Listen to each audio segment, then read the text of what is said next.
შობა და ახალი წელი ტურიზმისთვის ერთ-ერთი ყველაზე აქტიური სეზონია, რომელ მიმართულებაზე იყო მოთხოვნა წინა საახალწლო პერიოდში ქართველი მოგზაურების მხრიდან, როგორ დასრულდა გამყვანი ტურიზმისთვის 2025 წელი და როგორია მოლოდინების სტუმართან კოუტურის დირექტორთან ნინო ციკლაურთან ერთად ვისაუბრეთ. მოგესალმებით. ძალიან დიდი მადლობა კაცემას სტუმრობისთვის. ვაშასე, როგორი იყო 2025 წელი მთლიანობაში, წელი რომ შევაჯამოთ გამყვანი ტურიზმისთვის და მე უკვე ვისაუბროთ საახალწლო პერიოდზეც, რომელიც ერთ-ერთი ყველაზე დატვირთულია ხოლმე გამყვანი ტურიზმისთვის. როგორი სიტუაცია გვაქვს ამ მოცემულობით? მოგესალმებით, დიდი მადლობა მოწვევისთვის. 2025 წელი ჯამში ჩემი კომპანიის შემთხვევაში ზოგადად სექტორისთვის საკმაოდ წარმატებული იყო. ჩვენ შემთხვევაში ალბათ 10-15%-იანი ზრდის მაჩვენებელი გვაქვს, უფრო და უფრო მეტი ადამიანი ახერხებს მოგზაურობას, ეს კულტურა უფრო და უფრო მეტად მკვიდრდება და სულ ვიძახი ხოლმე 13 წელია, რაც ჩვენ ამ ბაზარზე ვართ და რაღაც ჩემ ხელში განიცადა მომხმარებელმა, როგორც ტურისტმა ძალიან დიდი პროგრესი, ძალიან კარგ რაღაცნაირად მიმართულებებით განვითარდა ჩვენი მომხმარებელი, რაც აისახება კიდევაც ციფრებშიც და მოგზაურობის ხარისხშიც. რა თქმა უნდა, არის განმაპირობებელი ფაქტორი რა არის ხელშეწყობის აი ამ მაჩვენებლების ერთ-ერთ ფაქტორად თქვენი კოლეგები ასახელებენ პირდაპირ ავიამიმოსვლას, რომელიც გარკვეულწილად ბოლო პერიოდში განსაკუთრებით ბევრი ასეთი ავიამიმოსვლის პრეზენტაცია მოხდა შესაბამისად, ან დაგეგმილი, ან უკვე განხორციელებული. ეს რა ტიპის გავლენას ახდენს და მთლიანობაში რა არის მთავარი ფაქტორი, რაც ხელს უწყობს ამ შემთხვევაში გამყვანი ტურიზმის ნაწილში დაუშვათ უფრო მეტ შედეგებს, ვიდრე იყო წინა წლებში. გარდა იმისა, რომ კულტურა მომხმარებლის ნამდვილად გაიზარდა და ამაში გეთანხმებით. კი, მთავარი უმნიშვნელოვანესი ფაქტორი ზუსტად აღნიშნეთ ეს არის, რაც მეტი ავიაკომპანია მით უმეტეს დაბალ ბიუჯეტიანი იწყებს საქართველოში ფრენას, ან თუნდაც რაღაც ახალ მიმართულებებს ამატებს, მით უფრო, რა თქმა უნდა, ხელმისაწვდომი ხდება ჩვენი მოგზაურებისთვის ათვისება ამა თუ იმ ახალი ქვეყნის და მიმართულების.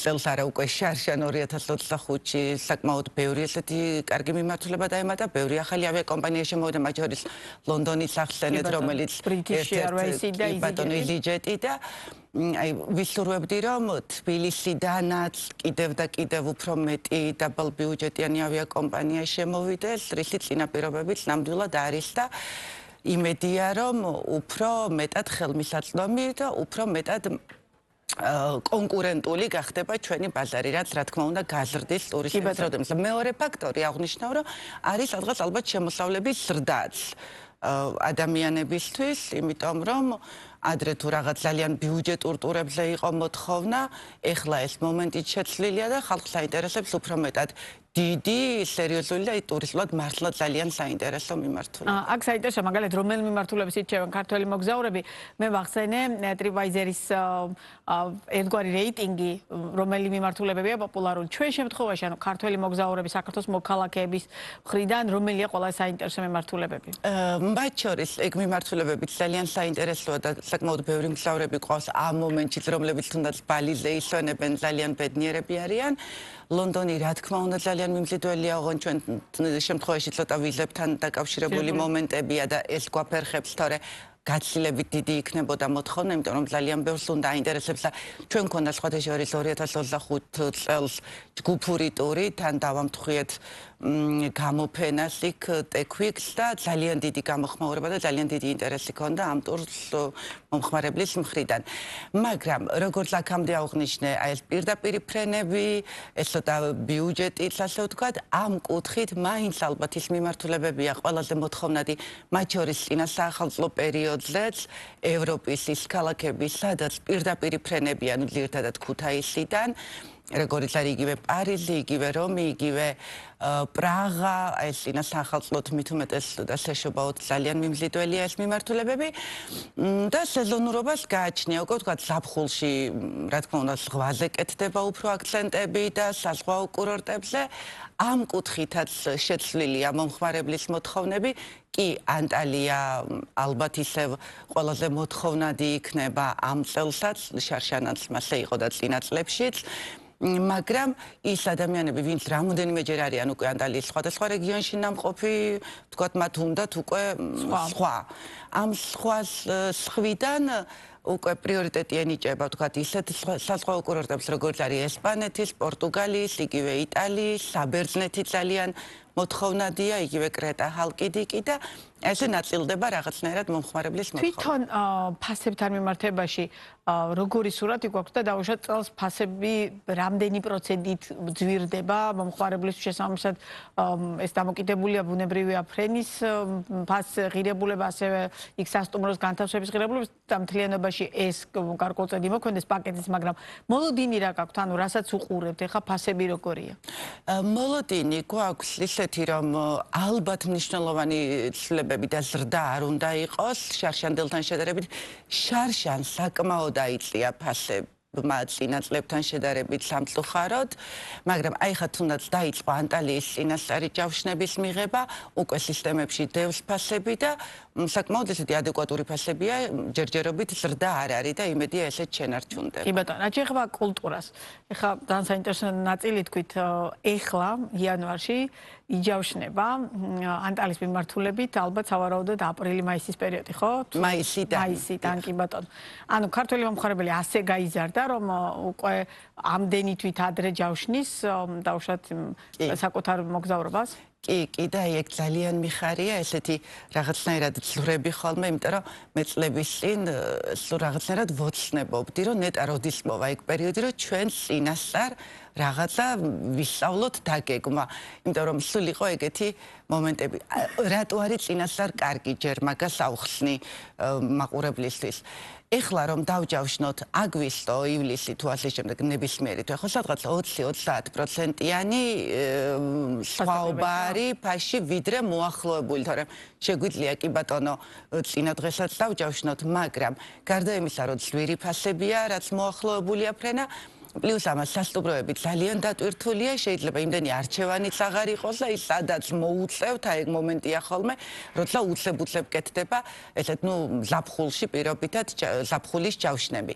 გარდა იმისა, რომ მომხმარებელი მოგებულია და ბიუჯეტის კუთხით არჩევანიც დიდია ერთი და იმაგას ვოცნებობდი სულ რომ როდის მოვა ეგ მომენტი თქო და მოვიდა უკვე არ ვიცი ყოველ დღე რეკავენ, არ ყვევენ ფასებს, ზოგი ჯავშნის, ზოგს კიდევ აქვს მოსაფიქრებელი პირობები. აი, აქ ძალიან საინტერესოა განმარტებების სისტემა, რომელიც ძალიან აქტიურად არის დანერგილი, განსაკუთრებით როდესაც რამდენიმე თვით ან წინასწარ დაჯავშნაზე საუბარი. რამდენად გავრცელებულია საქართველოში ეს მიმართულება, იმიტომ რომ თითქოს ხედავ ყოველ შემთხვევაში ტურისტული სააგენტოები, როდესაც ესა თუ ის მიმართულება, თქვენ შეგიძლიათ შეიძინოთ ესა თუ ის პაკეტი განვადებით. რამდენად მუშაობს ეს სისტემა საქართველოში, იმიტომ რომ სოფლის სხვა ქვეყანაში ეს სისტემა აპრობირებულია. კი, მუშაობს ეს სისტემა ჩვენს გვაქვს, რა თქმა უნდა, რაზეც მოთხოვნა არის შესაბამისად მიწოდებაც გვაქვს.